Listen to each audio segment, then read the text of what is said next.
nós estamos vendo que o sistema americano,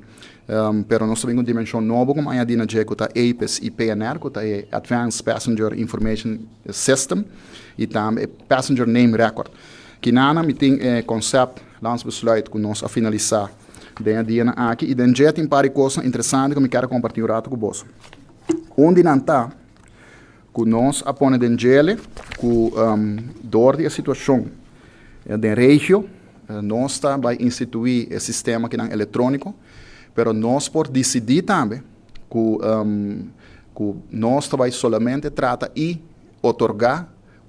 quantidade limitada de esta para poder entrar para so nós vai aqui não, a trobe nós vai confrontar com a situação preocupante, com o índice de pessoas que estão participar na eigenlijk falta de respeito nos leis penal de região que não de parte de Venezuela está hopi alto. Se nós vamos ver na 2018, tinha 3 pessoas de 34, agora que não tem dia aqui, a trobe atraco de nossa área hoteleiro, de uma pessoa, uma mais pessoa de nacionalidade venezuelana, com pessoa que não, by the way, até agora que não, nossa informação está completamente ilegal. Essa põe que o nosso mestre é hora adressar é parte enana de controle e houve a pessoa não está compreender houve no passado ora nós está manter regime houve estranho para o que trata admissão se por corda com na 2018 e 2019 milhares de pessoas agora expulsar caminhando com na 2017 está ongeveer bana de 800 houve pessoas que está compreender de coisas assim stringente com admissão de pessoas não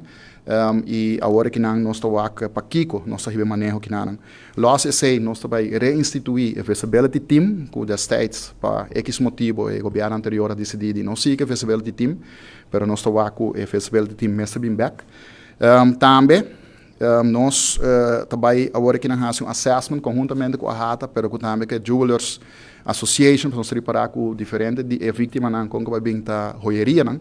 essa matter of fact, nota singular para o que trata é target, pessoa nós estamos ayer, essa matter of fact, Amsterdam, em pleno centro de cidade, também uma joieria abordo atracar. Essa põe-se, que nós vai concentrar o rato, riba e medidas de segurança para o que trata de diferentes estabelecimentos. Sobre no final do dia, nós queremos conscientizar, não somente comércio, mas o nosso em geral, que segurança é shared responsibility. É uma responsabilidade compartilhada. No caso que não porque trata de joieria, nós vamos reunir conjuntamente com a RATA para nós ver que é medida na mês a pôr em place, por improve isso aqui e para nós em todo caso reduzir a acessibilidade e eventualidade que uma ou mais pessoas pode chegar na intenção, na ideia de vai por cometer atraco.